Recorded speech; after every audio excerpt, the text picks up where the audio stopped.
Olá, alunos de irrigação, tudo bem com vocês? Tudo? Vamos continuar com a nossa parte 3 da nossa aula de sistema de filtragem. Então, até então, a gente já viu o sistema de filtragem de decantação, o sistema de filtragem hidrociclônico, onde a gente vai reter mais partículas de areia maiores. A gente viu o sistema de filtragem de areia, muito útil para a filtragem de água com uma grande concentração de matéria orgânica. Vimos a diferença do sistema de filtro de disco e de tela. Então a gente viu que basicamente a diferença do filtro de disco para o filtro de tela é que o filtro de disco, além de fazer a filtragem por superfície, ele também faz uma filtragem por profundidade, né? Ele também consegue reter uma concentração maior de impurezas. E a grande vantagem principal do filtro de disco em relação ao de tela é que o intervalo de limpeza dele pode ser maior, então ele não vai ser obstruído com uma facilidade tão grande quanto o filtro de tela, ok? Então, basicamente é isso. Pessoal, agora a gente vai ver um pouco sobre catálogos de filtros de alguns fabricantes. Então, aqui é exemplo aqui do catálogo do tipo filtro tipo Y do Irritec, no caso da fabricante Irritec. Então, ó, aqui ele traz as malhas do sistema de filtragem, então ele tem desde 20 mesh, então seria um filtro mais grosseiro, que só vai conseguir ter partículas maiores do que 800 micrômetros, né? E até filtros de disco com disco ou tela, né? Ele tem as duas possibilidades, o elemento filtrante de disco, elemento filtrante de tela de aço inox, com elemento filtrante inox mais poliéster, então tem todas as possibilidades. Ele chega aqui, ó, filtro de 120 mesh, que esse vermelhinho aqui, ó, vai conseguir reter partículas de 130 micrômetros. E ele chega a ter até filtros com elemento de filtragem de 420 mesh, né? Seria 420 aberturas por polegada linear, que ele vai conseguir reter partículas com até 22 micrômetros, né? Então ele consegue reter até muitas partículas de silt, né? É claro que quanto maior esse número de mesh, a gente vai diminuir a vazão do nosso sistema de filtragem. Então, às vezes, você quer uma filtragem muito pequena dessa, você vai ter que ter um número de filtros maiores, né? E tem que ter um maior cuidado na limpeza desse filtro ou na retrolavagem, ok? Outro exemplo aqui do filtro de tela ou disco do Irritec, né? Um filtrozinho menor, um elemento de até 5 metros cúbicos por hora, e que ele traz, por exemplo, o gráfico de perda de carga. Quanto maior a vazão que você quer passar por esse filtro, maior vai ser a perda de carga que você vai ter. Um exemplo aqui de 1 polegada, que é esse vermelho aqui, ó. Se passar 2 metros cúbicos, a perda de carga vai estar aqui por menos de 0,1 MCA, né? Ou bar, que seria 1 MCA. Já se você for trabalhar aqui com uma vazão de 6 metros cúbicos por hora, né, ele já vai gerar aqui uma perda de carga por volta de 0,5 bar, que é a mesma coisa de 5 MCA, né? Isso ele limpo ainda, né? Sem considerar as impurezas, ok? Com a medida que você vai fazendo a filtragem, né, vai obstruindo os orifícios do tubo, né, na eficiência de filtragem, então você vai ter que fazer a retrolavagem. Lembrando aquele exemplo lá que a gente falou, a retrolavagem sempre ali entre 5 a 8 MCA, você já tem que fazer uma limpeza do filtro. Outro exemplo aqui do fabricante Azude, né, então ele tem também os filtros com elemento filtrante de disco, areia, ele tem as mesmas aberturas aqui, por exemplo, de 120 mesh. Você vai reter partículas acima de 130 micrômetros, ok? Então, a mesma coisa. Exemplo aqui de um filtro automático helicoidal da Azude, né? Onde o sistema, quando ele faz a retrolavagem do sistema, ok? Agora a gente vai tentar responder algumas perguntas para a gente fechar o entendimento dessa aula de filtragem, né? Então, como surgem os problemas no sistema de filtragem para irrigação, né? Basicamente, quais os principais fatores que geram problema no nosso sistema de filtragem? Projeto inadequado do equipamento, né? Então, é quando a empresa ou fabricante que você escolheu, você sempre tem que escolher empresas idôneas que vai selecionar um sistema de filtragem adequado para a vazão, para a qualidade da água que você tem. O sistema, a marca do equipamento tem que ter uma qualidade, né? A seleção incorreta do equipamento, né? Então isso é um problema feito pelo projetista, o engenheiro que fez, né?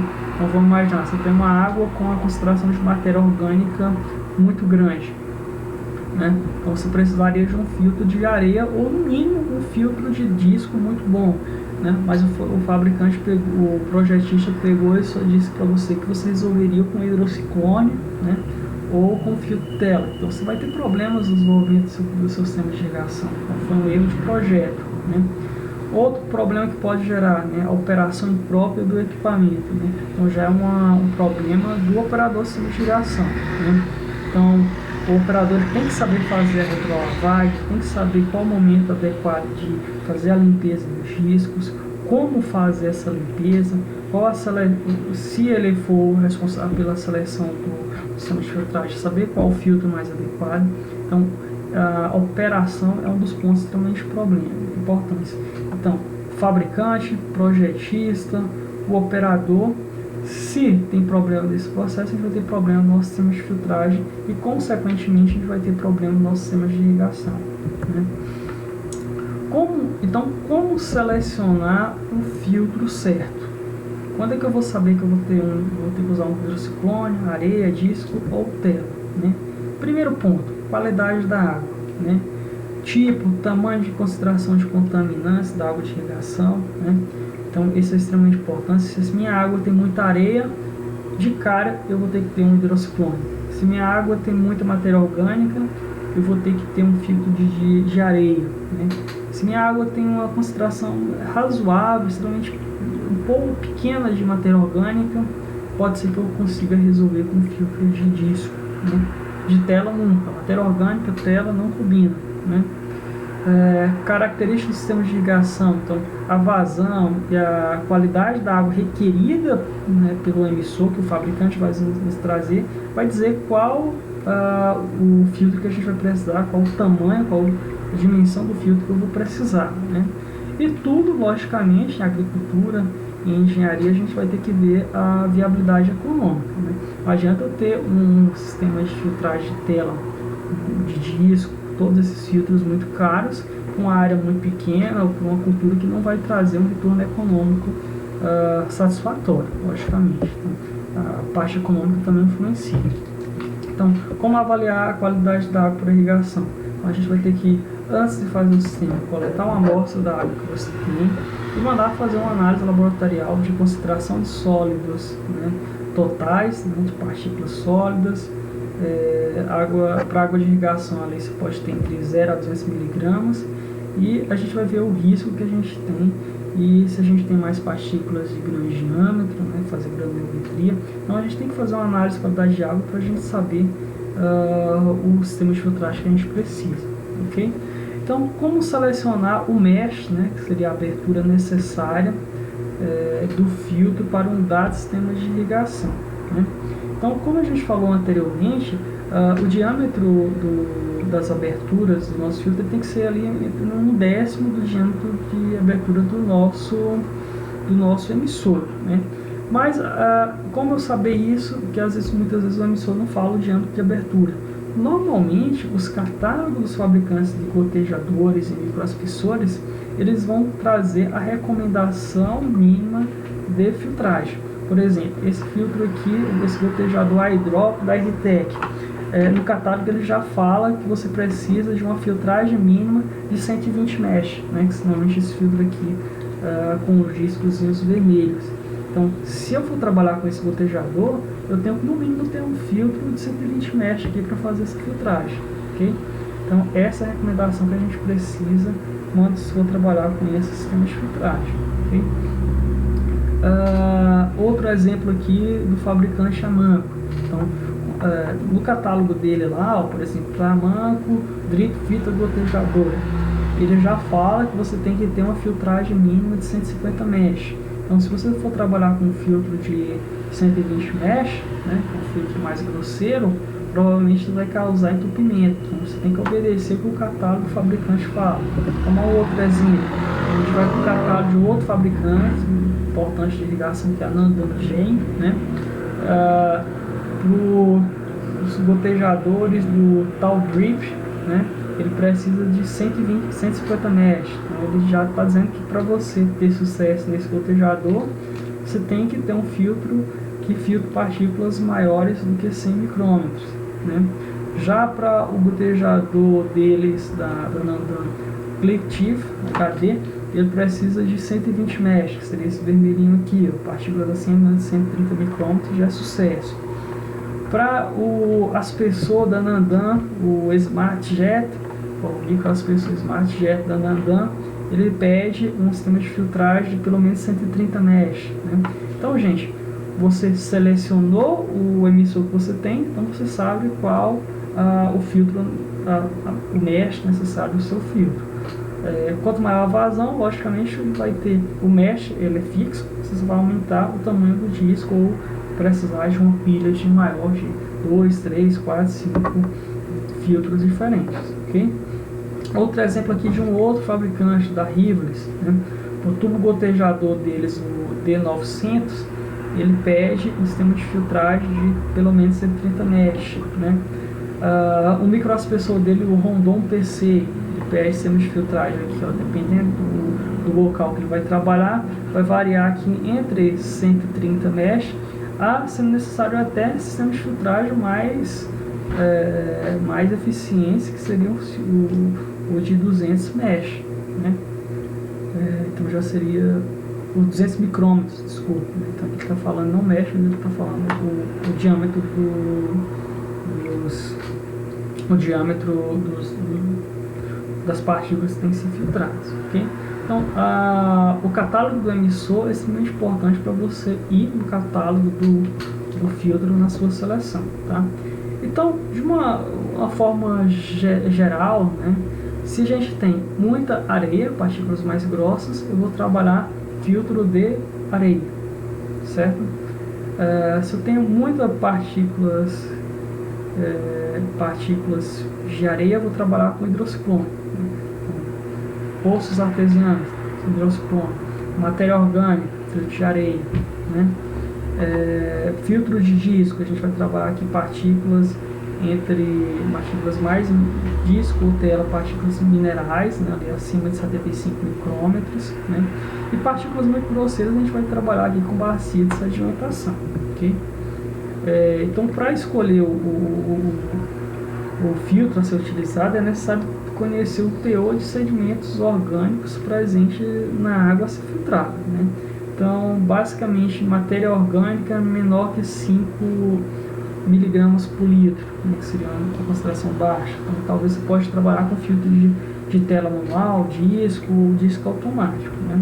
Então, quando a gente vê já matéria orgânica maior que 10 miligramas, então, naturalmente, a gente vai ter que ter um filtro automático de areia, ok? De 5 e 10 miligramas, você pode ter tanto disco, tela ou disco, como ter um filtro de areia, né? Então a matéria orgânica aqui ela vai ser fundamental na escolha do filtro, se vai ser de areia ou se a gente vai poder trabalhar já um filtro de disco, ok?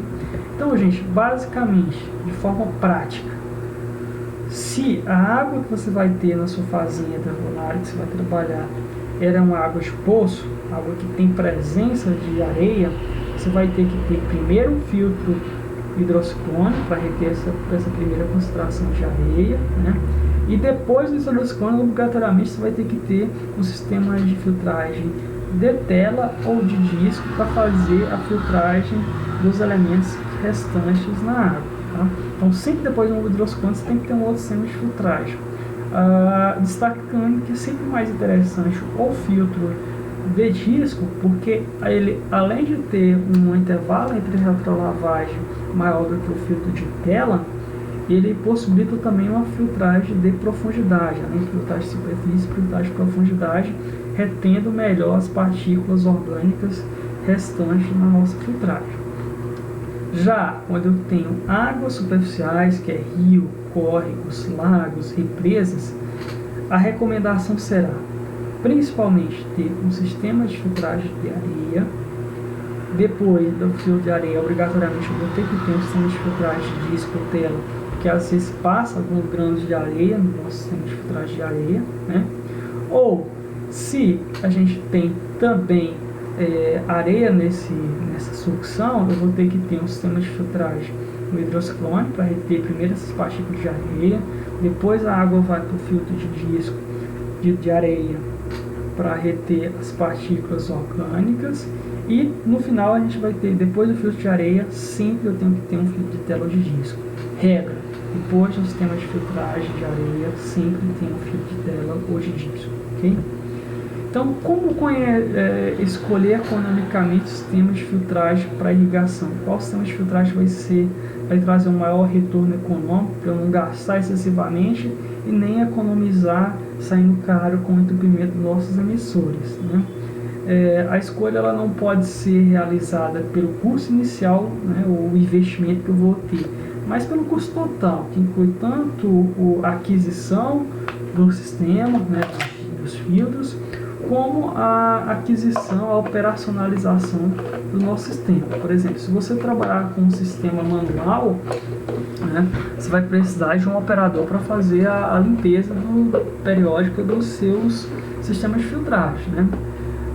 Se você optar por um sistema automático, você vai precisar menos da figura do operador sistema de irrigação para fazer esse sistema, essa limpeza, né? Contudo, a aquisição vai ser maior, né? Mas aí você vai ter que colocar na ponta do lápis quanto você vai pagar para alguém fazer essa limpeza e quanto você vai pagar para comprar um sistema automatizado e ver o que compensa mais, né? Então, ao longo da vida do sistema, o filtro de areia ele é mais vantajoso economicamente quando comparado à manutenção e operação do filtro de tela, né? Já o filtro de tela manual custa metade do filtro de um filtro de areia, mas a vida útil é também aproximadamente metade da vida útil do filtro de areia, né? Então, o filtro de areia ele é caro, mas tem uma vida útil muito elevada. O filtro de tela é barato, ou de disco, mas tem uma vida útil menor. Então, por isso que a gente vai ter que levar em conta quando a gente vai selecionar. Então, ver o capital investido e ver a diluição desse capital ao longo do tempo. Então, assim a gente vai fazer a seleção melhor, né? Então, outra pergunta que a gente faz quando se fala com o sistema de filtragem: como melhorar a filtragem da nossa água de irrigação, né? Basicamente, filtro de tela, a gente vai ter que inspecionar semestralmente para avaliar a ruptura da tela, ver se a tela está rasgada, desgaste nas juntas, das graxetas e anéis de vedação, ver se ele realmente está vedando. Se ele for automático, a gente tem que ver a limpeza, se ele está fazendo a retrolavagem correta, né? O que causam vazamentos, né? A quebra do diferencial de pressão, prejudicando o sistema de limpeza, a contaminação do sistema. Então a gente vai ter que perceber todos esses detalhes periodicamente.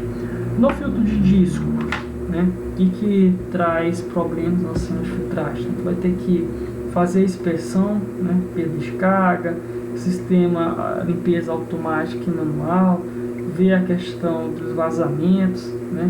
Então tudo isso tem que ser feito para a gente ter uma boa filtragem. No filtro de areia, a gente vai ter que fazer inspeção da altura da camada de areia para ver se está ok. Se estiver menor do que a necessária, ou seja, digamos a FPI, a gente vai ter que fazer a reposição, né? Ver se a limpeza está ok, no intervalo de limpeza que a gente está fazendo está bom para manter a qualidade da água, né? E vazamentos ele vai gerar o diferencial de pressão, né, prejudicando o funcionamento do nosso sistema, né? No de areia a gente vai ter que sempre respeitar o intervalo recomendado de vazão, né, que vai ali entre 36 a no máximo 61 metros cúbicos por hora por metro quadrado, né? Vazões muito pequenas ela vai gerar aparecimento de canais preferenciais, já vazões muito grandes causam turbulência dentro do filtro, então tudo isso tem que ser respeitado, ok? Partículas partículas em suspensão são estruturalmente tridimensionais, irregulares, com tamanhos variáveis. Então, alguns contaminantes sempre vão passar pelo sistema de filtragem. Então, a gente vai ter que lavar frequentemente ou utilizar válvulas drenantes no final da linha. Então, assim, mesmo com todo o sistema de filtragem de hidrociclone, filtro de areia, filtro de disco, no final da linha dos nossos gotejadores microaspersores, a gente tem que ter uma válvula para fazer a limpeza, né, ou a retirada dessas impurezas com uma determinada periodicidade, dependendo da qualidade da água do nosso sistema de irrigação. Tá? Então, pessoal, finalizando a nossa aula, resumindo, o investimento, né, e a correta operação do sistema de filtragem é sem dúvida o sucesso da nossa irrigação localizada. Então, nas aulas de irrigação localizada eu falei para vocês que o sistema de gotejamento de microaspersão ele tem o potencial de ser, né, facilmente o sistema mais eficiente, mas depende da forma como a gente vai operacionalizar. Então, se a gente não tem um bom sistema de filtragem, a gente pode ter entupimento de alguns emissores e desuniformidade da aplicação de água. Então, ele pode vir a ser um sistema difícil, né? Sistema de baixa uniformidade real, né? Então, a filtragem é sem dúvida um investimento elevado, mas que vai fazer com que a gente tenha sucesso no uso do nosso sistema de irrigação localizado, tá? Então, qualquer dúvida, vocês podem passar mensagem para mim, que a gente está disponível para respondê-las, ok? Um abraço a todos.